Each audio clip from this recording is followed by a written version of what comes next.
días, estudiantes y académicos que nos acompañan el día de hoy. Les doy la más cordial bienvenida a esta conferencia que lleva por nombre Infancias y Juventudes en un mundo globalizado y fragmentado, una mirada sociocultural. Me presento, soy la maestra Estefanía Telles Mora y tengo el honor de ser la moderadora esta mañana para abordar este tema de gran relevancia en el ámbito educativo desde otras miradas. Hoy, con la participación de los docentes expertos, analizaremos ideas acerca de los infantes y los jóvenes, que nos permitirán ampliar nuestras acepciones respecto a estas poblaciones que son comunes en el trabajo del pedagogo. Ahora permítanme presentar a nuestros distinguidos académicos que les aportarán sus valiosos conocimientos a esta discusión. En primer lugar, me permito presentar al doctor Diego Rodríguez Calderón de la Barca, describiendo sobre su trayectoria profesional. Él es doctor en Antropología Social por la Escuela Nacional de Antropología e Historia y sociólogo por la UAM. Actualmente es docente investigador de la UPN 153 y profesor de maestría y doctorado de la Escuela Normal de Catepec. Es miembro de la Red de Investigación Educativa, Digital, Postcolonial y Humanista. Sus líneas de investigación son jóvenes, desigualdades socioeducativas, transiciones y trayectorias educativas, laborales, violencias e intercultural. Por favor, les pido un aplauso para el doctor.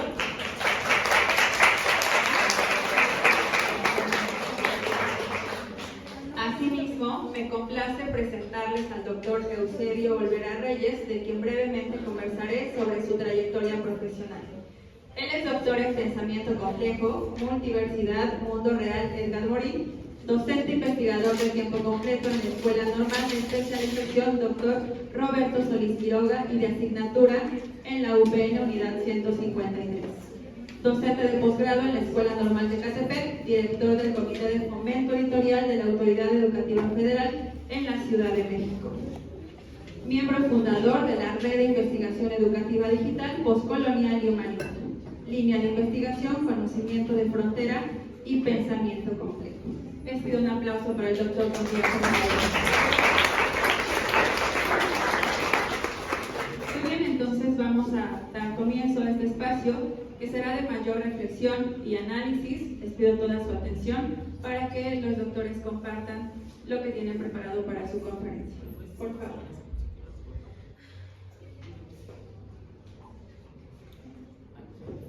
Un favor, ¿te puedes pasar las diapositivas? Bueno, pues es un gusto estar aquí en este espacio de reflexión, ¿no? Como ya lo preguntaba la maestra Estefanía, pues es una conferencia relacionada, o más bien sobre las infancias y las juventudes, pero desde una mirada sociocultural. Es decir, considerando características del contexto de origen, ¿no? Situaciones, vaya la redundancia, circunstanciales, y que, bueno, como lo expresa ahí la imagen, son infancias contrastantes, ¿no? Son infancias construidas socioculturalmente a partir de referentes de ciertas instituciones, principalmente familia, escuela, trabajo, que son como las instituciones en las que socializamos, ¿no? De primera instancia. Y básicamente, en una sola palabra, la socialización es aprender a hacer, ¿no? Es decir, aprender a hacer desde una mirada ontológica, ¿no? Es decir, una mirada, el aprender a hacer sin H, ¿no? El aprender a hacer desde la parte humana y ontológica, ¿no? Aquí podemos ver tres imágenes que son de un autor que se llama Ugur Gerlenski, que es un artista turco. Estas imágenes, cuando las suelo presentar, piensan que yo las hago, pero no, yo no las hago. Son parte de esta exposición, de esta crítica a la sociedad contemporánea, ¿no? Entonces, este autor, pues lo ubican en Instagram, es un artista. A mí me parece muy relevante su trabajo porque justamente es muy crítico, ¿no? A partir de lo visual logramos una reflexión, y a partir de la reflexión podemos cambiar nuestras miradas, nuestras prácticas. ¿Y por qué? Se preguntarán por qué vamos a dar esta conferencia, ¿no? La pedagogía, al ser una disciplina que se apoya de muchas otras, ¿no? Muchas otras disciplinas de ciencias, pues vale la pena reflexionar, ¿no? ¿Quiénes son los niños actualmente? Vamos a hablar muy rápidamente acerca del descubrimiento de la infancia como una construcción sociohistórica. Aquí la primera pregunta que me planteo es cuándo inicia una infancia y cuándo termina, ¿no? Aquí podemos ver a un niño, pues, como se ve por ahí, un niño que está trabajando en una mina de carbón y otro que está jugando con Lego, ¿no? Otro bebé que pues prácticamente está siendo acechado por un ave, papá, ¿no? Y otra, la mitad del bebé, pues es un niño descansando, ¿no? Acá esta todavía es un poquito más fuerte, o bueno, igual de fuerte, ¿no? Dice, we are the future, ¿no? Es decir, nosotros somos el futuro cuando en realidad no sabemos si sobreviva la niña, ¿no? Al lado pues hay una condición de clase, de género, de raza, que justamente es la detonante de cómo se va a vivir esa infancia, ¿no? Recordemos que la infancia y la juventud son, podríamos hablar como descubrimientos, ¿no? De la época moderna, por favor, en el sentido de que anteriormente la infancia pues era una, y hasta la fecha, sigue siendo una transición rápida, una transición fugaz, ¿no? Hay distintos tipos de infancia, ¿no? Los niños trabajadores, los niños pues privilegiados que están estudiando o que ingresan posteriormente a ciertos estudios. Y bueno, ese es un video, pero no lo voy a pasar porque justamente el tiempo lo tenemos un poquito acotado. Y bueno, hay una frase que dice, en la infancia no se debe escatimar, ¿no? Justamente porque las infancias son estos seres pequeños, vulnerables, ¿no? De alguna manera, y sobre todo son dependientes a los adultos, ¿no? Entonces, por eso se habla de una infancia rápida, sobre todo cuando se trabaja, ¿no? Cuando su incorporación al trabajo de ciertos niños de ciertos grupos de edad comienzan a hacer trabajo que correspondería a los adultos o a personas más grandes en una edad productiva. ¿Sí me explicó? Entonces, esto es lo más triste, ¿no? Ahora, hay que tomar mucho en cuenta lo que es la edad biológica, es decir, esta que es pues relativamente es cronológica, pero al mismo tiempo tiene que ver con el cuerpo, ¿no? Con cómo se va desgastando, pues, cómo se va desarrollando el cuerpo, ¿no? La edad social que corresponde justamente a roles y derechos y obligaciones, ¿no? Los derechos y obligaciones tienen que ver con la Constitución, pero también con el entorno familiar, el barrio, la calle, ¿no? La familia. ¿Sí me explicó? Cómo nosotros adquirimos esos derechos, pero al mismo tiempo ciertas obligaciones. Hace décadas, pues las abuelas, bueno, en nuestros casos, ¿no? Somos más grandes, se casaban a una edad que ahora sería una edad temprana, ¿no? Es decir, 15, 18 años, tenían a sus nietos, a sus hijos, perdón, y eso era bien visto, ¿no? Era socialmente aceptado. La otra es la edad cronológica, ¿no? Es decir, cómo vamos avanzando nosotros a partir de lo que se denomina curso de vida, ¿no? El curso de vida es un enfoque sociodemográfico del cual muchas veces apoya la demografía, la sociología, pero el curso de vida, la crítica que se le tiene es que es muy normativo, ¿no? Es decir, a tal edad tienes que tener, debes de haber acabado tus estudios, o ser mamá, o ser papá. Entonces, es una crítica muy fuerte que se le hace a este enfoque, pero al final de cuentas es un enfoque sociodemográfico que ayuda a entender las formas de transitar a la adultez, su incorporación al trabajo, a la maternidad, a la paternidad, su incorporación a la universidad, ¿no? Y cómo esos cambios de estatus básicamente se ven condicionados por su condición de origen, su capital cultural, sus capitales, sus condiciones de vida. Entonces, cada transición va a ser muy diferente. No es lo mismo una transición a la maternidad desde una edad a los 18, 15, 20 años, si se es negra, si se es pobre, si se es indígena, ¿no? ¿Sí me explicó? A una mucho más favorable, ¿no? Una chica del Ibero que es mamá, que está estudiando en la universidad, y además en qué tipo de universidad, obviamente va a tener más privilegios, ¿no? Y su acumulación de ventajas va a ser mayor versus la acumulación de desventajas que va a hacer una mujer con las condiciones que acabo de decir, ¿no? Entonces, bueno, la edad idónea. La edad idónea básicamente se trabaja desde el ámbito educativo, es decir, ¿cuál es la edad idónea, en la redundancia, para incorporarse a la prepa, a la universidad o egresar de estas instituciones? ¿Me explico? Es un término que ocupamos cuando hacemos evaluación educativa. Bueno, ¿han escuchado la canción Los Caminos de la Vida? Sí, es famosísima, ¿no? Es famosísima esa canción. Acuérdense de este señor y de la letra. así como dice la canción, así es la vida, ¿no? O sea, tal cual. ¿Qué relación hay entre esta canción y las trayectorias y transiciones juveniles? Pues que muchas veces tenemos expectativas objetivas, ¿no? Y expectativas subjetivas, esto lo plantea Pierre Bourdieu. Cuando tenemos expectativas objetivas es algo más materializable, algo real a lo que accedemos o podemos acceder. Las expectativas subjetivas es aquello deseable, aquello ideal, ¿no? ¿Sí me explicó? Entonces, lo pongo como ejemplo porque justamente la canción indirectamente narra mucho acerca de cómo son actualmente las transiciones juveniles, ¿no? Por favor.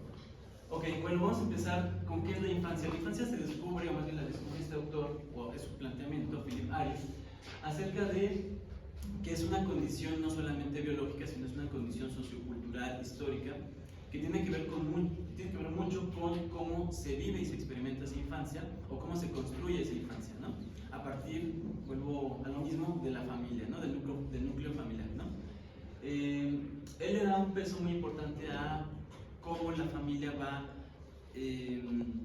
implementando prácticas, ¿no?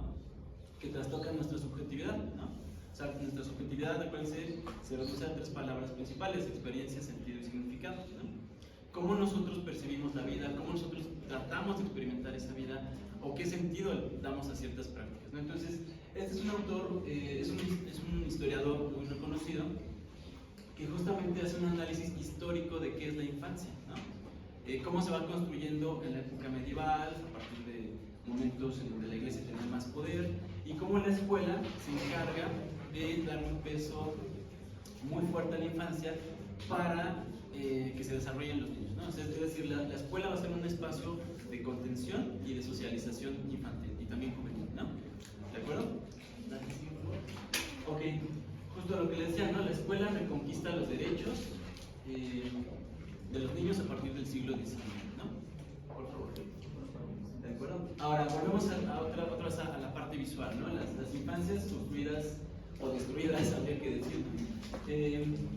¿Por qué? Porque justamente se pierde la inocencia, no llegan a vivir esa infancia, pues que tiene que ver con lo que tendría que ser una infancia saludable, ¿no? Sana. Aquí, por ejemplo, vemos a un niño afrodescendiente o afroamericano o africano, ¿no? Eso es ya muy subjetivo, con una guitarra y un AK-47, ¿no? O sea, es como el contraste.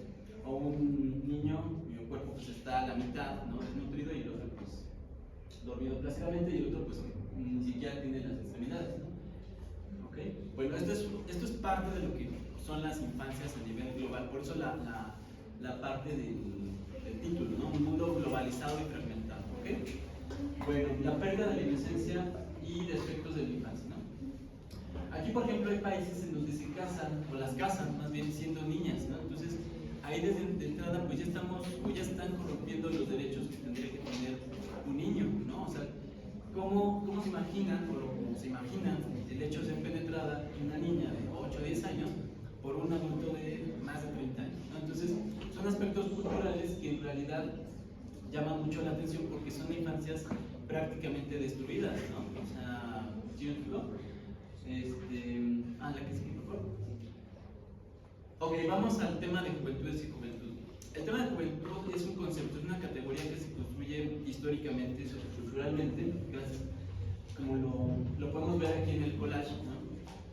Y las juventudes pues se refiere justamente a la heterogeneidad, ¿no? A la heterogeneidad de las múltiples realidades que pueden vivir ustedes como jóvenes. Por ejemplo, aquí al parecer, o de acuerdo a lo poco que conozco de ustedes, hay más o menos 4 o 3 mamás jóvenes, ¿no? En promedio, ¿no? Sí, 1, 2, 3, como 3 o 4 mamás jóvenes, ¿no? Que están estudiando la carrera, son jóvenes y además son mamás, ¿no? Entonces, obviamente su juventud o esta transición, ¿no? Hacia la maternidad va a ser muy distinta al grueso de la matrícula, ¿no? De la población. Entonces, aquí el punto central es visibilizar desde una perspectiva heterogénea, diversa, cómo se construyen las infancias y las juventudes. Es decir, cuando ustedes sean docentes, profesoras, van a tener enfrente a un grupo sumamente diverso, aunque estén uniformados funcionalmente, va a ser un grupo muy diverso en cuestión de condiciones de vida, de origen, de capital capitales, ¿no? Las familias van a ser muy diversas y eso es lo que hay que tener presente, ¿no? La diversidad, ¿no? Y cómo se transita a ciertas condiciones como puede ser la paternidad, la maternidad, ¿no? Eso es un tema muy, muy complejo, ¿no? Hay que tomar en cuenta. Ahora, la perspectiva que generalmente yo considero pues es la de Pierre Bourdieu, que precisamente tiene que ver con cómo a partir del núcleo familiar se desarrollan los capitales sociales, culturales, ¿no? Y por cultural me refiero al capital pues incorporado, institucionalizado, objetivado, que se le puede dar acceso o no a un estudiante, ¿no?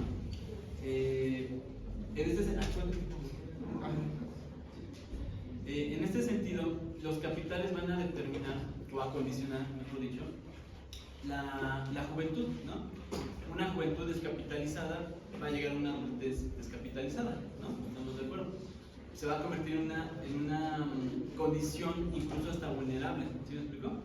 Porque precisamente vamos a transitar, o van a transitar, pero con ciertas desventajas, ¿no? Con ciertos riesgos, con ciertos aspectos que muchas veces van a marcar la trayectoria del estudiante o de la persona, ¿no? Es decir, se les va a dificultar más acabar la carrera o conseguir un empleo o, por ejemplo, en el caso de las maternidades hay dos perspectivas. Cuando se tiene un hijo en la universidad, puede ser el motivo para acabar la universidad, ¿no? O sea, el motivo obviamente subjetivo y por el amor, por el cariño, etcétera, van a acabar la carrera, ¿no? O al revés, puede ser el detonante para que interrumpan sus estudios, ¿no? ¿Sí me explico? O sea, están como las dos perspectivas, ¿no? Creo que son, ¿verdad? No. Ok, bueno, hay varias perspectivas para analizar este tema. Está la parte demográfica, el discurso demográfico, que se acota a definir la juventud como un rango de edad, ¿no? 12 a 29, 15 a 25, según la UNESCO, con la ONU. El discurso naturalista, pues que es una temporalidad biológica, ¿no? Que va avanzando.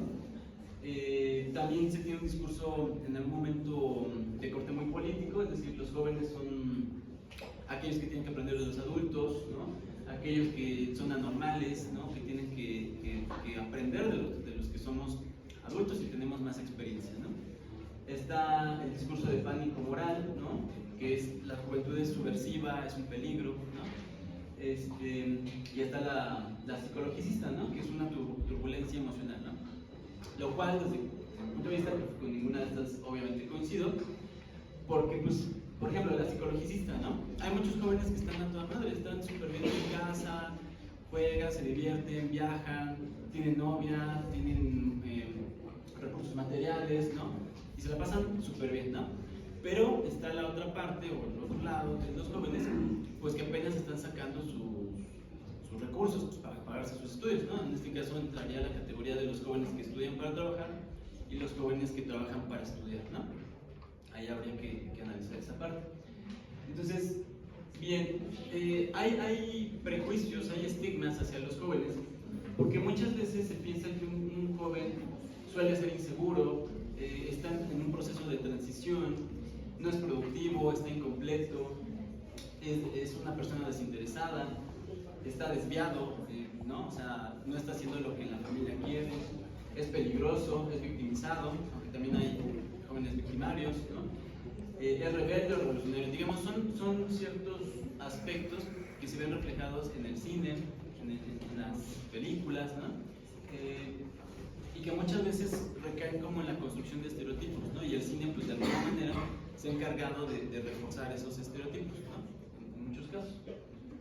Por favor, la bueno, otro autor que plantea bueno, que dice aquí, es Martín Criado, quien plantea cómo los jóvenes se van moviendo en tiempos monócromos, es decir, la naturaleza institucional, y esto tiene que ver con la edad social que les comentaba hace rato, incorporarse a la escuela, acabar la escuela en determinado momento, en determinado rango de edad, una carrera, ¿no? Corresponde a horarios, a una segmentación, a una puntualidad, es decir, básicamente como si tuviéramos un itinerario, ¿no? Sin embargo, esa perspectiva compete al curso de vida y sabemos que el curso de vida es una propuesta que explica la linealidad de los eventos, pero en realidad no siempre es así. Yo les pregunto a ustedes, ¿cuántos de ustedes han interrumpido sus estudios? A ver, hacia la mano. O sea, justo ahí está el punto, ¿no? O sea, la linealidad no es así, ¿no? Hay trayectorias regresionales, ¿no? Hay trayectorias lineales, y todo eso tiene que ver con el capital con el que se cuenta en su momento. Puede que hayan interrumpido sus estudios por alguna enfermedad, porque se embarazaron, porque murió algún familiar. ¿Sí me explico? Entonces, a esto refiere lo que plantea el autor. Y los tiempos polícromos, que tienen que ver con la naturaleza convivencial, amical, aleatoriedad, sentimientos, experimentación, convivencia. ¿Sí me explico? Todo esto que nosotros no tenemos como controlado, ¿no? O sea, nadie entra a la universidad y dice, ay, me voy a enamorar, ¿no? O sí. Yo creo que no, sino que eso es producto de una relación circunstancial, ¿no? O que alguien se quiera embarazar, más bien que se embarace, también quizá en buena medida tal vez no está de todo planeado, ¿no? Entonces, esto hay que tomarlo en cuenta porque muchas veces caemos en el prejuicio de que los jóvenes tienen que vivir de manera lineal y determinada serie de eventos, ¿no? Entonces, en este sentido, la juventud y las juventudes no son así. O sea, no es que tengamos un itinerario, ¿no? Y tengamos que llevar a cabo el deber ser que muchas veces las familias o los padres quieren que llevemos, ¿no? Ah, bueno, esa es una imagen, ¿no? Ya ahora no me la juventud que me queda, ¿no? Básicamente hay grupos en los que precisamente uno deja de ser joven como tal y comienza a asumir una serie de responsabilidades mayores, cambian los roles, ¿no? Cambian las expectativas, cambian la parte subjetiva, las subjetividades, ¿no? Muy bien, sería todo. Entonces, tomemos en cuenta que la juventud es una construcción sociocultural, histórica, hay una diversidad de juventudes, las infancias igualmente se construyen de esta manera, y el contexto de origen y los capitales van a influir considerablemente en la construcción de la propia infancia y de la propia juventud. ¿Ok? Bueno, gracias, Daniela.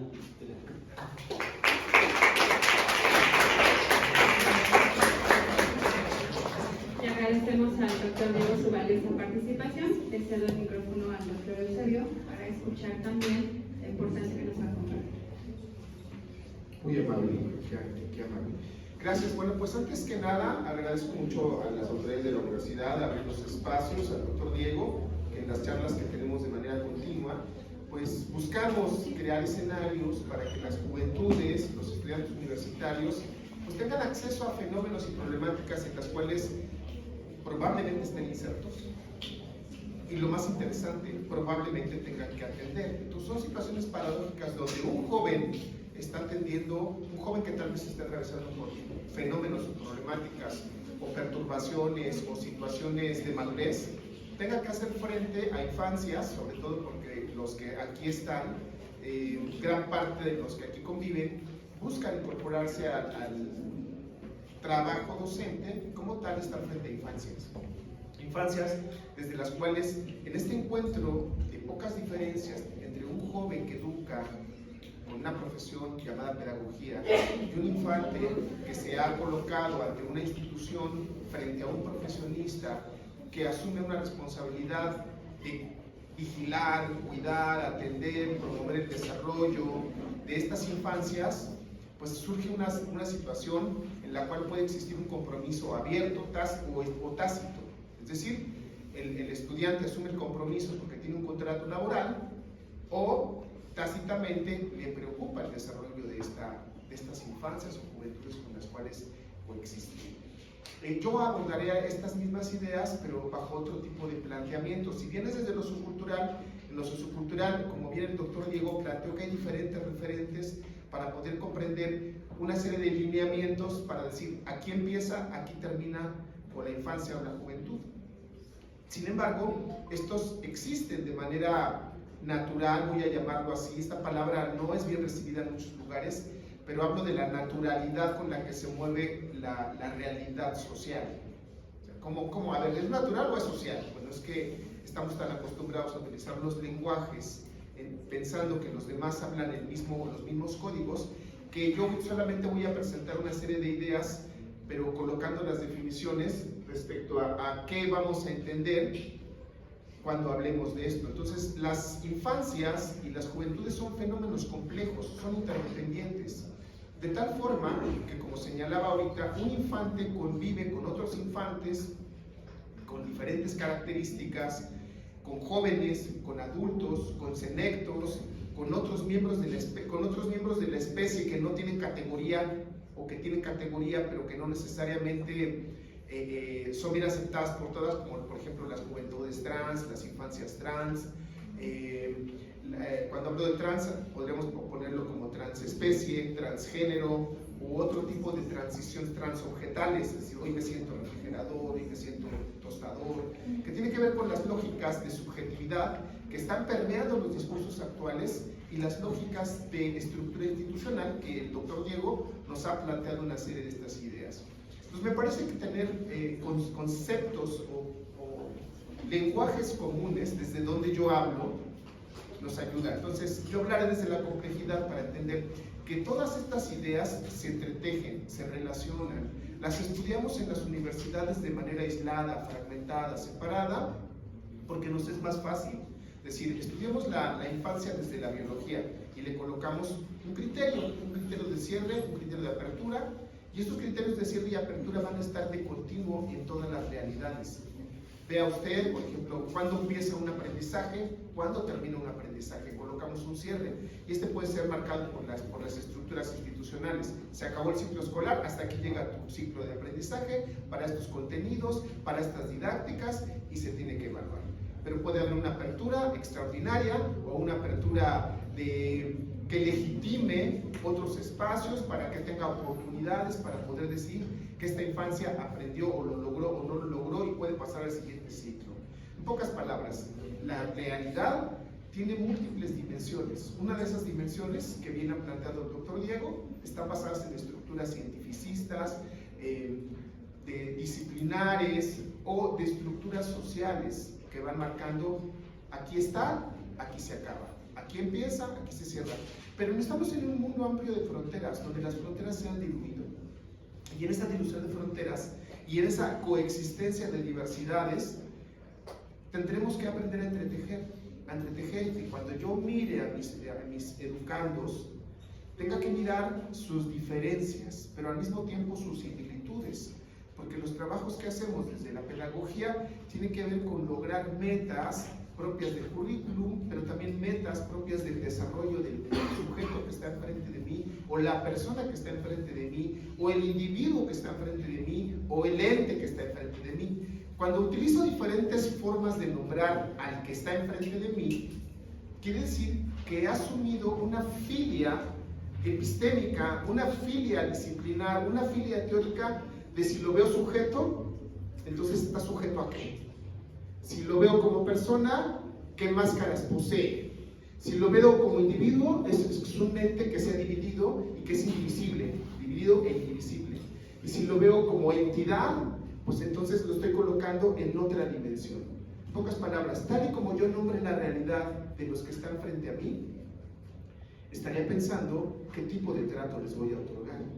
Porque la realidad desde el pensamiento complejo es relacional. Entonces, por eso ponemos en esta primera idea que vamos a relacionarnos y todo aquello con lo que me relacione me va a impactar y me va a metamorfosear. Va a tener trastocamientos en mi ser, en mis sistemas de pensamiento, en mis sistemas de actuación, en mis lógicas relacionales. De tal forma que el meme que vieron hoy en la mañana afectó tu manera de sentir, tu manera de pensar y tu manera de relacionarte, tanto con el dispositivo como con tus compañeros. Lo quieras o no, seas consciente o no, ya te impactó. Y si escribiste una respuesta, esa respuesta llegó a alguien o a algún lugar al ciberespacio y probablemente impactó, mira, ya comentó esto, jaja, está más divertido que el meme, ¿no? Este tipo de situaciones pueden ver que podemos estar viviendo no solo al sujeto físico que está frente a nosotros, sino es un sujeto físico que tiene una historicidad de subjetividad y relaciones históricas con su entorno, que cuando llega a la escuela fue regañado por su papá, fue bien nutrido por su cuidador primario, lo mandaron con los elementos mínimos para poder sobrevivir a la institución y al tipo de entes que ahí viven, como buleadores, acosadores, maltratadores, violentadores o protectores, desarrolladores de aprendizaje. No sabemos con qué se va a enfrentar el infante el día de hoy. Y todo esto tiene que ver con develar la necesidad del estudio de las infancias y las juventudes, es porque desde el siglo XIX la humanidad ha buscado defender la vulnerabilidad y promover los desarrollos más propios de los miembros más pequeños de la especie, para que la humanidad no solo tenga un futuro prometedor, sino un presente sano, cuidado, de desarrollo, en el entendido de que hay elementos que podría evitarse el miembro de la especie que no deseamos que suceda, como que un infante sea parte de una guerra, como que un infante sea víctima de un abuso sexual, o que sea vulnerado sus derechos infantiles al colocarlo en el trabajo, aunque en su casa eso no es vulnerabilidad, porque él es el único al que le dan empleo y o trabaja él o no come nadie. Son situaciones de ese orden. O que en este momento, bajo las crisis de conflicto armado, que no están aquí cerca de nosotros, pero que tal vez miremos en internet, como el doctor nos ha regalado las imágenes, puede ser que digamos, ah, qué mala onda, allá pasan cosas terribles, y ni siquiera tengamos la sensibilidad de dolernos por esas infancias que están viviendo probablemente la cortedad de su vida. Pero no sé si te preocupe, pero los que hemos estado viajando por aquí, por el país, y nos comunicamos con muchas infancias que nos dicen, más vale tener una vida corta pero bien disfrutada. Y entonces dicen, yo me uno al narco. O las chicas que dicen, me da igual, yo seré buchona, aunque las buchonas pasaron de moda, ¿no? Entonces, deciden cómo vivir su vida bajo criterios propios de las diferentes relaciones con la sociedad.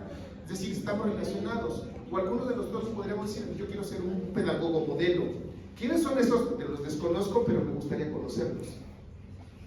Pero un pedagogo modelo, desde las subjetividades que tiene esta estructura llamada Universidad Pedagógica Nacional, tiene una serie de encuentros intersubjetivos que nos hacen pensar quién es, aunque nadie nos diga cómo es.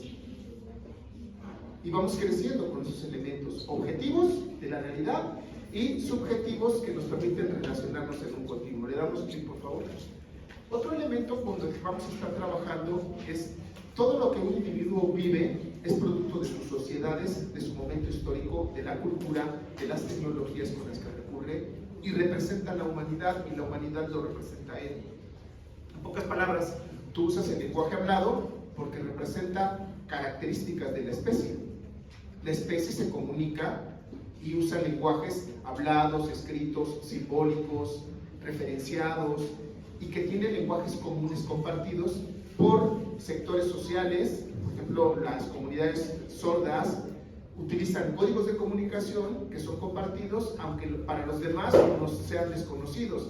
El idioma francés, el alemán, el italiano, el turco, el árabe, utilizan códigos que probablemente nosotros no tengamos acceso a ellos, pero ahí están. Pero en la medida que vamos coincidiendo o conviviendo con ese tipo de comunidades, aprendemos a relacionarnos y aprendemos a ser impactados no solo con sus lenguajes, sino con sus ritos, sus tradiciones, sus valores, sus costumbres, sus maneras de pensar, sus maneras de repudiar. Porque en la complejidad tendremos que mirar que no solo están los elementos agradables, sino los desagradables de la especie. En este momento, hablando de estas ideas, las juventudes y las infancias están viviendo violencias que no necesariamente se materializan en situaciones biológicas o físicas. Ya vemos que las series de internet a veces representan fenómenos propios de las comunidades. Por ejemplo, esta serie de adolescencia que acaba de estrenarse, que tiene el número 1 en Netflix, no solo en México, sino en varias latitudes del planeta, refleja un fenómeno de exclusión por subjetividades.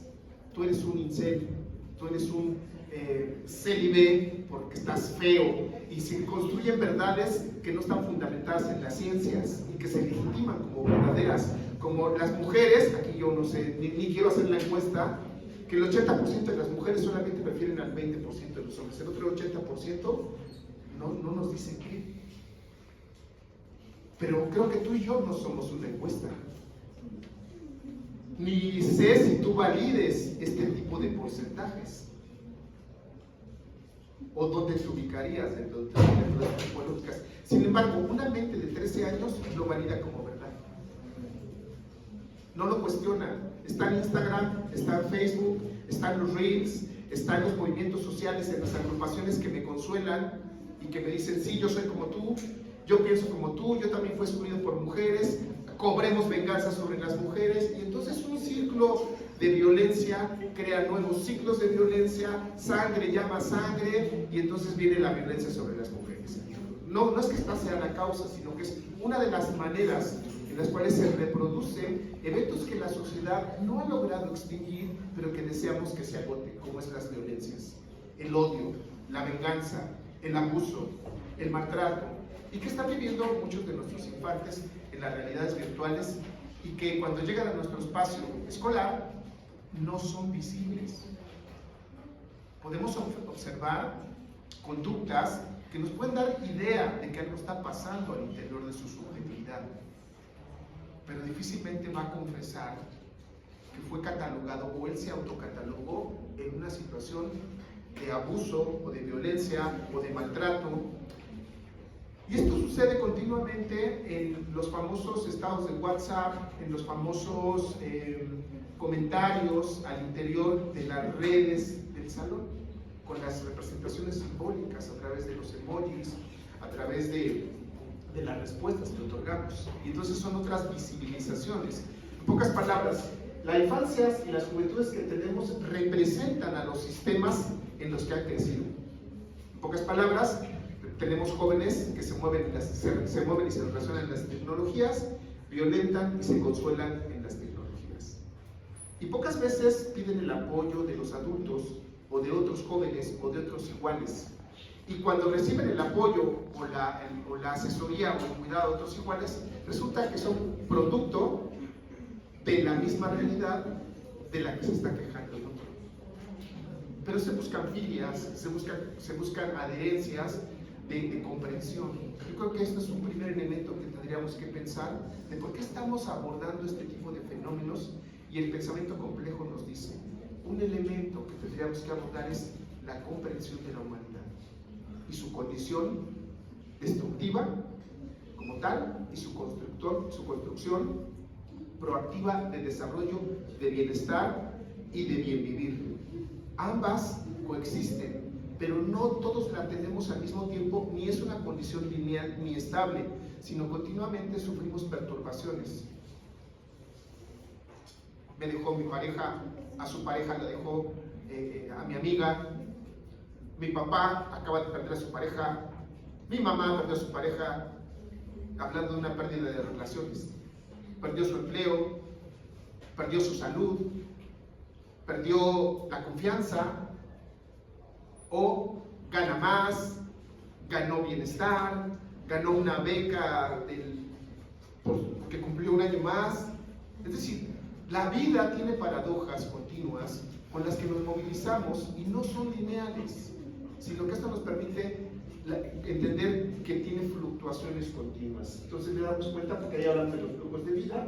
Y entonces otro elemento es la recursividad y la retroactividad. En pocas palabras, todo lo que hoy soy es producto de lo que fui, pero también de lo que no fui, de mis ilusiones, de mis deseos, de mis fantasías o de mis ficciones, que es una categoría que está trabajándose en este momento en muchas disciplinas, la ficción, porque nos movemos en mundos de ficción, la hiperrealidad, el metaverso, las fotografías photoshopeadas, o las que nos regalan las inteligencias artificiales, y las narrativas con las cuales movemos nuestra presencia en los espacios virtuales, pero también en los espacios físicos. Todos tenemos narrativas y muchos de ellos basados en la ficción, ni siquiera en hechos verídicos. Nos gusta narrar, contar, inventar, y eso nos permite constituirnos como sujetos y al mismo tiempo constituir como sujetos. Todo ello despierta deseos, todo ello despierta ilusiones propias de la infancia y propias de la juventud. Hay preguntas extrañas que le hacen a la infancia. ¿Qué quieres ser cuando seas grande? Esa pregunta yo todavía me la hago y estoy por cumplir 60 años y todavía me pregunto qué quiero ser cuando sea grande. Hay estudios que nos dicen que la juventud global de 18 años, sobre todo en Latinoamérica, tiene características de sistemas de pensamiento muy similares a la de un joven de 12 años de hace 30 años. En pocas palabras, pedirle a un joven el día de hoy, a los 18 años, que nos diga qué tipo de carrera quiere estudiar, es pedirle a un niño de 12 que nos diga cómo quiere vivir su futuro. En pocas palabras, hay incluso atrasos en la madurez cognitiva, social, afectiva, y ahorita lo voy a representar cómo es que estos eventos de recursividad y retroactividad plantean escenarios eternos. El doctor Diego fue muy complaciente, muy lindo y muy amoroso al plantear que existen estas categorías. Pero la juventud en este momento es un fenómeno de eternidad, pero además que es mítico, la fuente de la eterna juventud. Seguramente habrán oído ese mito, donde muchos dieron su vida por encontrar la famosa fuente y ser jóvenes eternamente. Ahora no hace falta, aunque tengas el capital, te puedes hacer joven eternamente. Ya incluso la categoría de chavos rucos ya se agotó, ya no existe, pero sí existe, de acuerdo a la Organización Mundial de la Salud, una explicación de que dice la adolescencia, aunque nosotros no abordamos esa categoría, porque también está perdiendo fuerza. La adolescencia es un movimiento de crisis social, cultural, histórica, económica, y como los adolescentes no se ajustan, puso que se acaba a los 35. O sea que es muy interesante. Pero además vamos a ver fenómenos. La eterna juventud. Jovencitos de 42 que deciden no salirse de su casa, porque es más cómodo, decía el doctor Diego, que se la pasan muy bien. Pero él hablaba de jóvenes, de juventudes. Estoy hablando de adultos que se autoperciben jóvenes y que quieren no asumir responsabilidades adultas. Entonces la juventud se ha, obedeciendo al movimiento actual que es expandir fronteras, se ha expandido su realidad y su presencia. Entonces hay jóvenes eternos. Esa es una. Ahora, infancias eternas. Todo este tipo de movimientos de yo soy un adulto de 53 que me autopercibo una niña de 6 meses y que ando buscando tutores o cuidadores primarios que legitimen mi subjetividad de autopercepción de que soy una niña y que necesito ser tratada como bebé y que necesito los cuidadores. Siempre encuentra a alguien que le da salida a este tipo de pensamientos y podemos ver fenómenos de adultos de 53 años que se autoperciben como bebés de 6 meses, 1 año y que quieren que un cuidador primario los atienda. Nos pareciera ser que en el territorio de la objetividad hay criterios muy bien marcados, como lo planteó el doctor Diego, pero también nos dio apertura a los criterios de subjetividad. ¿Dónde acaba mi juventud? ¿Dónde acaba? Algunas chicas dirían, no, yo me salió mi primera arruga, se me acabó mi juventud.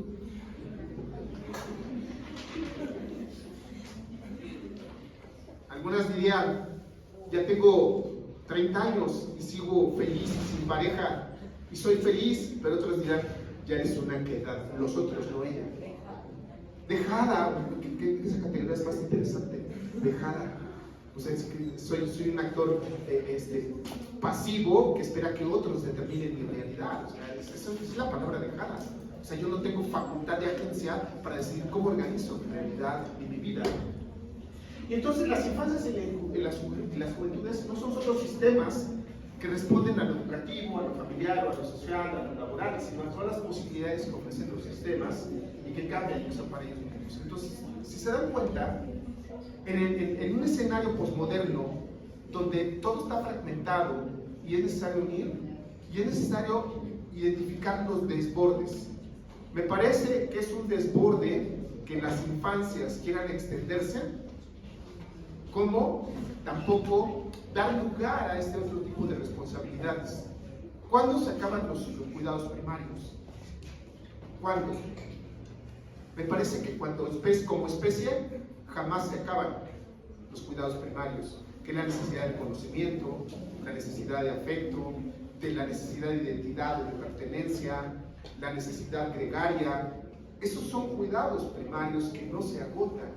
Sin embargo, han de metamorfosearse, por favor le da clic, han de tener una metamorfosis, ya no se pasó. Bueno, han de tener una metamorfosis donde este tipo de maneras primarias, básicas del desarrollo humano cambian.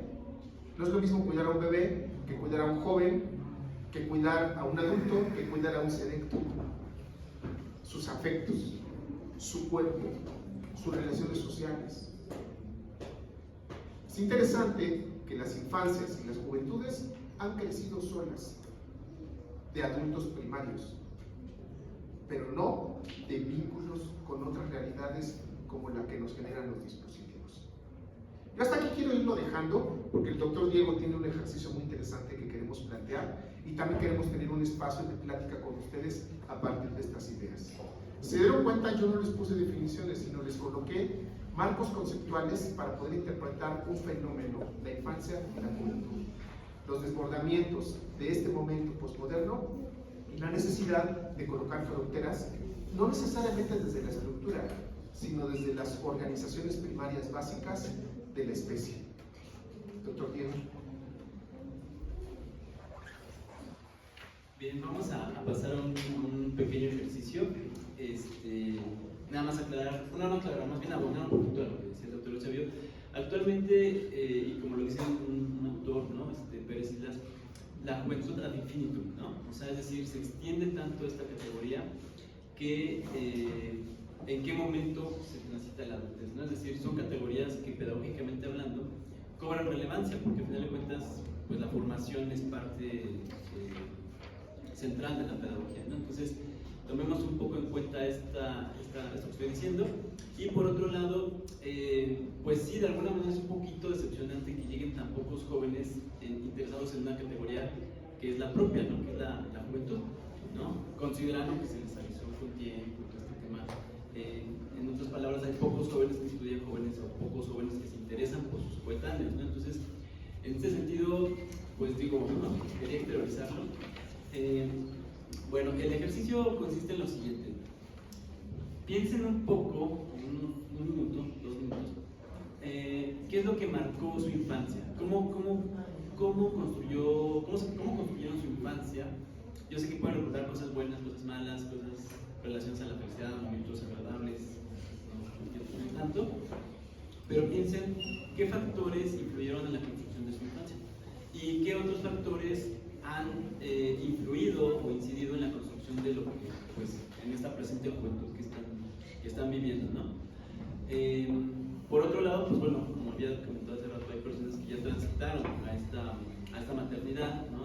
Serán 2 o 3 personas, y justamente eso, desde el enfoque curso de vida, se ve o se interpreta como transitar a la adultez a partir de eventos significativos como puede ser la maternidad o la paternidad, ¿no?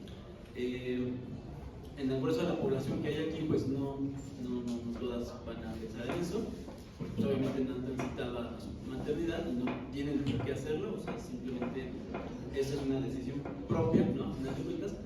Pero bueno, piensen un poco en esto, en las 2 primeras categorías, infancia y juventud, y lo comentamos ahora, ¿vale?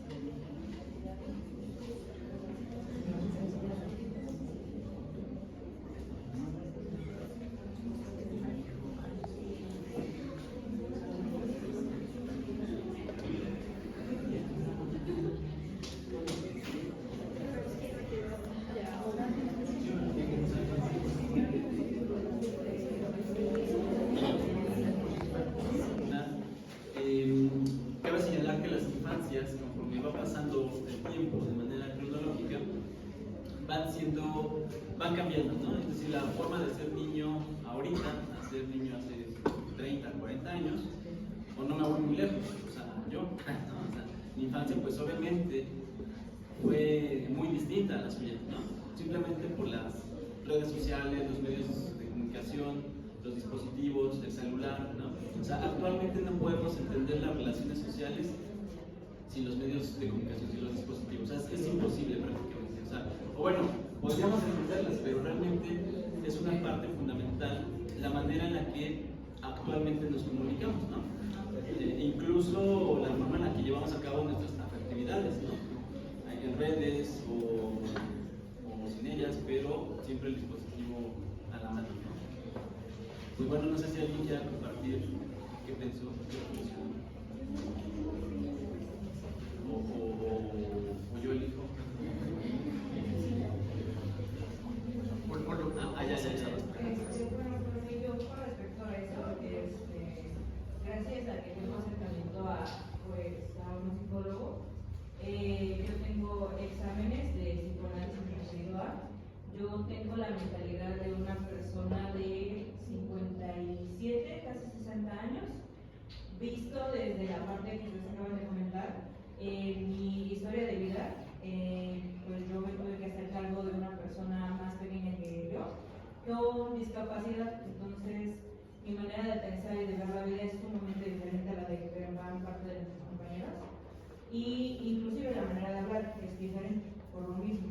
Me tocó madurar a lo que me explicaron más rápido que los demás, y por ende jamás encajé en una sociedad del rango de mi edad. Ni siquiera ahorita en la universidad hay momentos en donde hay esa disparidad. ¿Por qué? Porque pues gracias a lo que yo viví, yo pienso, actúo y me relaciono de manera diferente.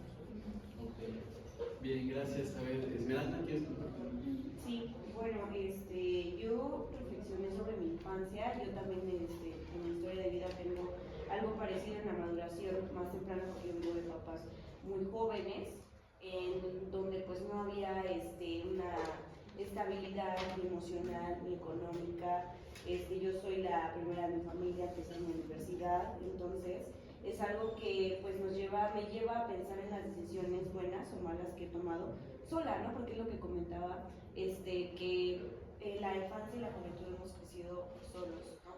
Yo no soy apegada a mi familia, justamente por eso, ni a mi madre ni a mi padre, porque también me tocó en mi juventud pues encargarme de mi hermana pequeña, algo que pues tampoco me dejó ni siquiera disfrutar de lo que podría ser una juventud, de darme cuenta de qué momento estoy teniendo no sé, cambios, estoy teniendo una evolución, una mente diferente, sino que siempre estuve como que más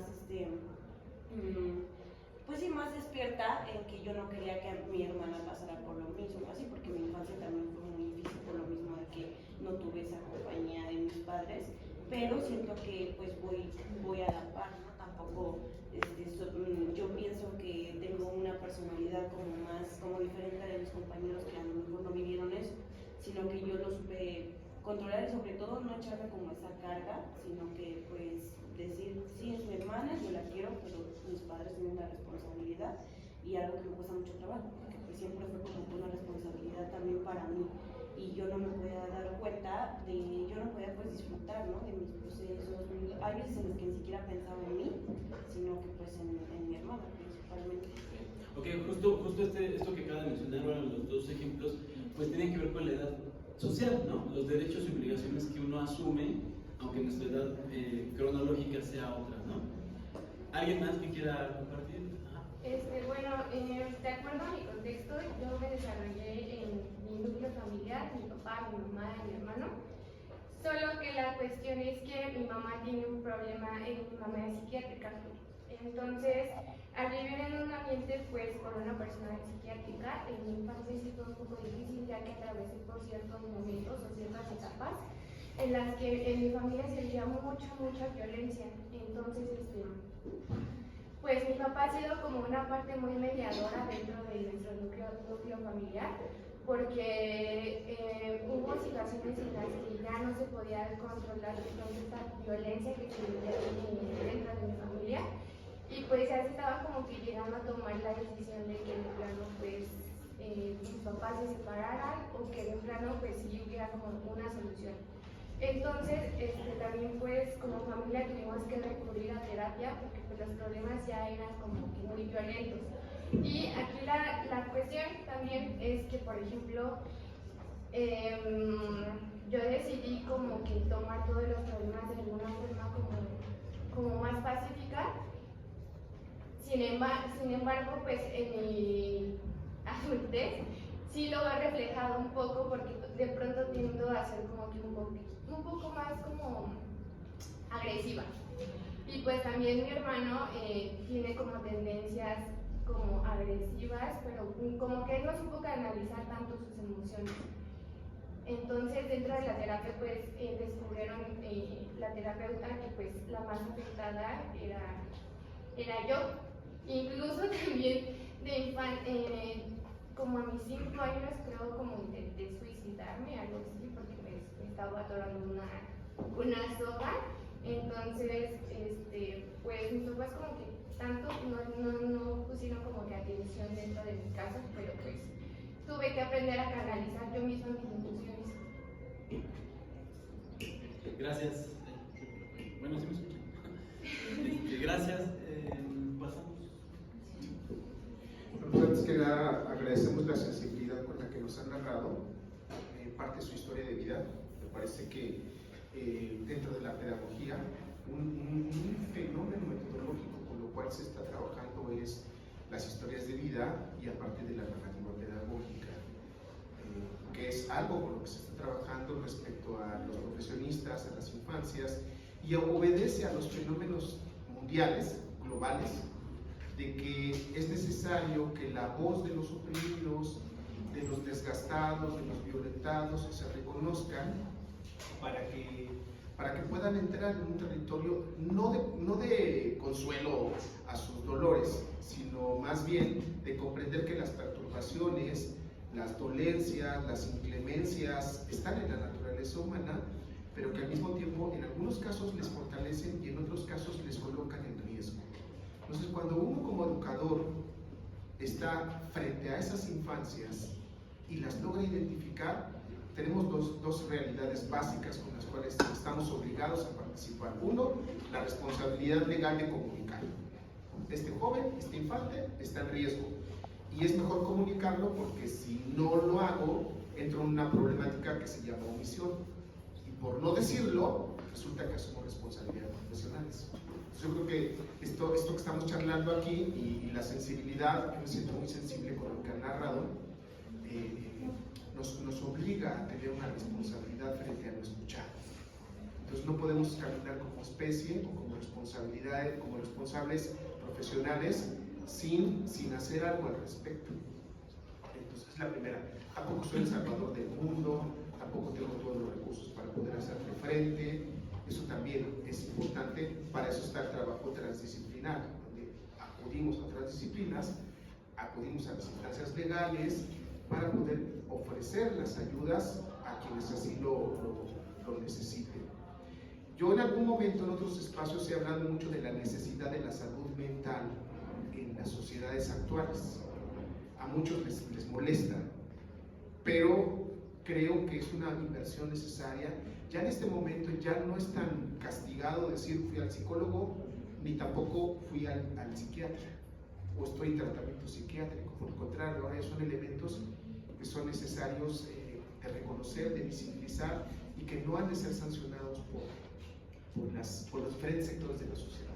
Sin embargo, corremos el riesgo de enfrentarlo. Pero es mejor ser atendido, recibir los apoyos, porque yo voy, no porque me los imponen, sino porque yo tengo la necesidad de recurrir a los servicios que ha construido la humanidad para el beneficio de la humanidad y buscando mi bienestar, mi bien vivir, mi metamorfosis, mi cambio de posición, mi agencia en la vida. Porque si ya estoy vivo, puedo tener la narrativa de que yo soy una desgracia y mi vida es una desgracia, o estas desgracias me han ayudado a ser más fuerte y me colocan como un sistema antifrágil. Es decir, tengo la oportunidad de ser creativo, de emanar vida, de desarrollar posibilidades, de seguir creando mundos y tener apertura para hacer mundos mejores con otros mundos con los que coexisto, porque cada ser es un mundo. Pero bueno, yo ya no quiero hablar mucho, yo sí me emociono.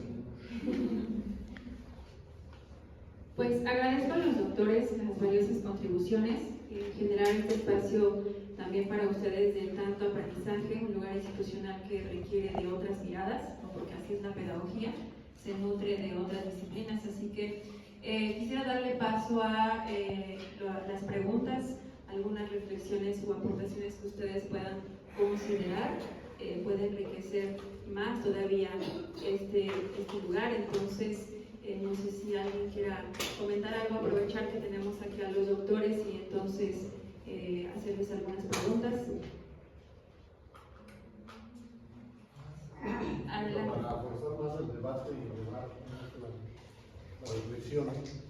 Sí, lo que parece interesante, ¿verdad? El planteamiento, ¿verdad? Pero yo creo que, como dices, al final no sé que la sensibilidad es necesaria. O sea, la sensibilidad para nuestro trabajo es la empatía, ¿verdad? La parte humana, con todo lo que decía Diego, ¿verdad? Es necesario y obligado, porque se normaliza la infancia a partir de sistemas, ¿no? A partir de conceptos, de ideas, de teorías, y pareciera que así funciona, pero no es así. Realmente hay maltrato infantil, realmente hay violencia infantil, realmente hay pobreza infantil, hay abuso infantil en la realidad, pero también hay niños felices, ¿no? También hay niños bien felices. ¿Sí? Por ejemplo, ¿verdad? La experiencia de Winnicott, ¿no? En Inglaterra después de la Segunda Guerra Mundial, es importante, ¿verdad? Como los niños, ¿verdad? Que quedan huérfanos, ¿no? Hay una atención importante desde la psicología o desde la psicopedagogía para atenderlos, para canalizarlos, para orientarlos, para que no se pierdan, porque pues es un problema, al final de cuentas, digamos, así como dices, para una sociedad, ¿verdad? Que quiere reconstruir el tejido social, ¿verdad? La infancia pues es parte del proceso del ordenamiento de la vida misma. Me acuerdo también en la lectura de Ética para Amador, ¿verdad? Que me llamó mucho la atención, ¿verdad? Porque dice, cuando hace alusión al ciudadano Kant, este personaje que logra el éxito, ¿verdad? Logra ser un millonario, ¿verdad? Pero eso no le da la felicidad, ¿no?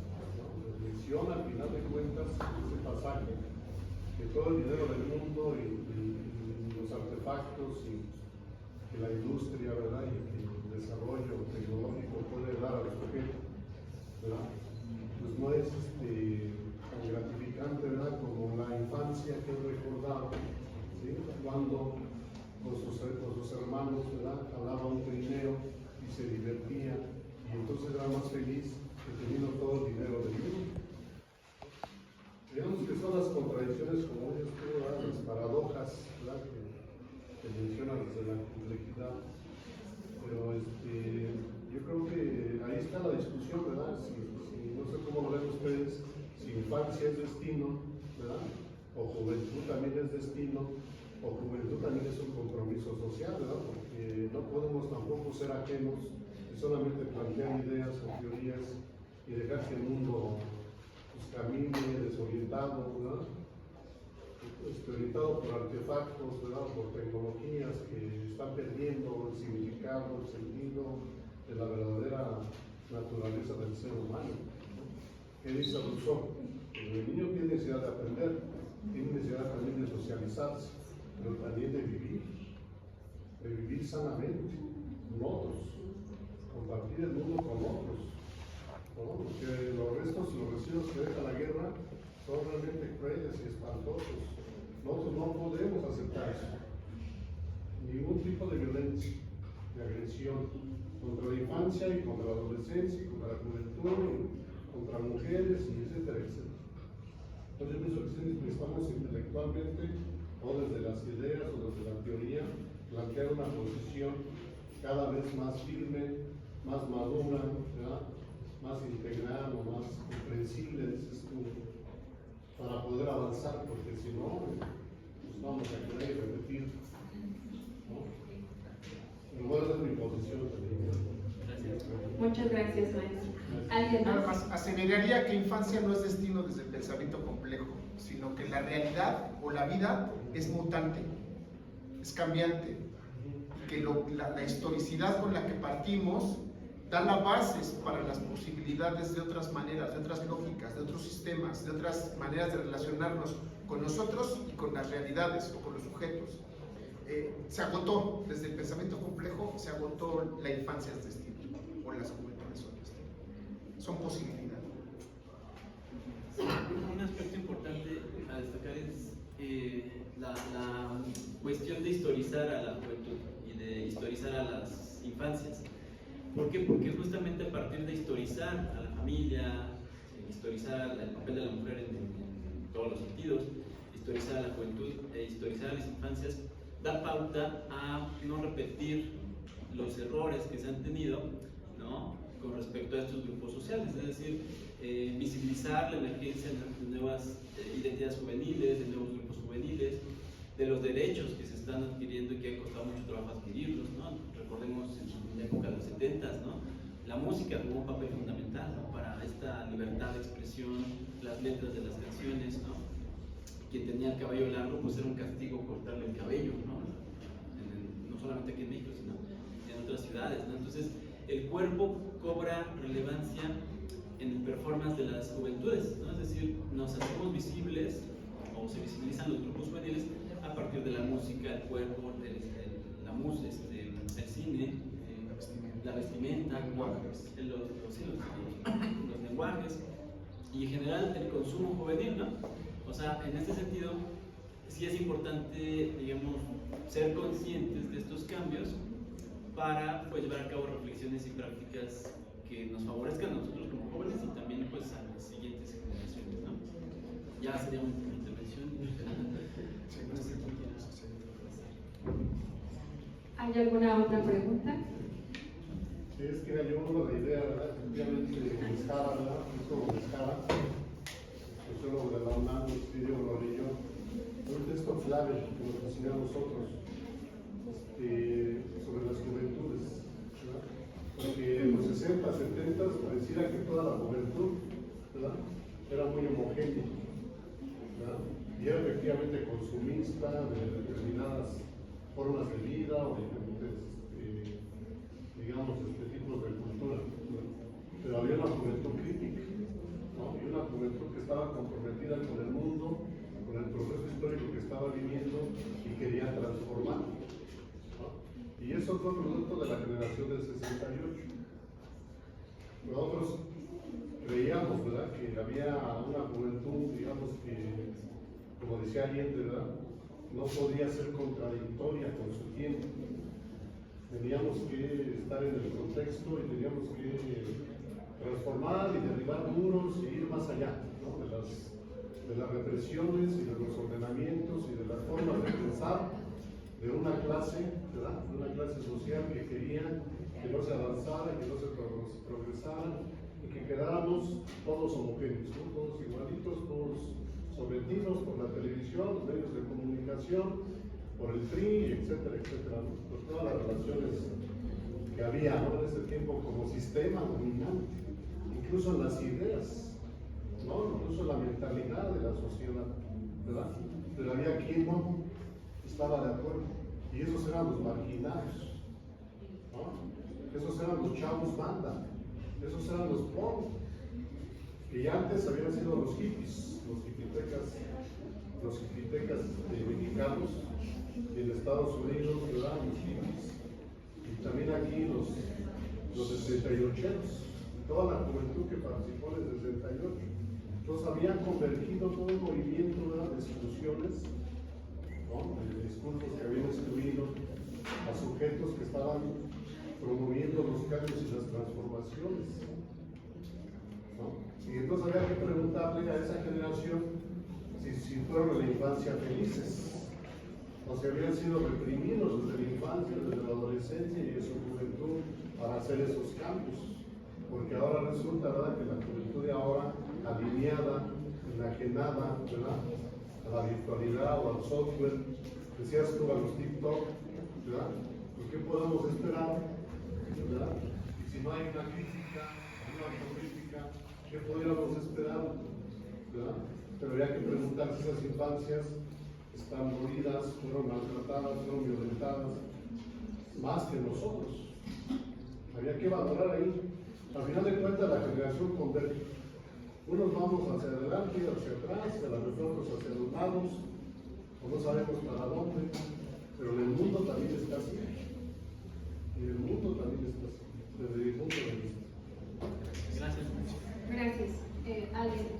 Por favor. Complementando un poco la idea que tiene el maestro, yo apenas soy estudiante de primer año, hoy en segundo semestre, pero justo lo que mencionaba el maestro, esta parte de lo que pensábamos acerca de que los niños hay que dejarlos ser niños, y estas imágenes tan fuertes que nos presentó el maestro, en las que a lo mejor los niños en algunos lugares ya andan con pistolas, y en otros, como este maestro muy felices, pues son niños que yo no diría que son un privilegio, yo diría que son sus derechos, vivir en una estructura familiar bien constituida, y que nosotros como pedagogos en algún momento sí nos vamos a enfrentar a muchos mundos, como lo mencionaba el doctor, que van a ser munditos que no sabemos qué está pasando en sus casas, no sabemos, y que vamos a nosotros a no solamente a ser parte de su educación, ya sea a donde nos vayamos a ir con la gente con la que convivamos, son mundos.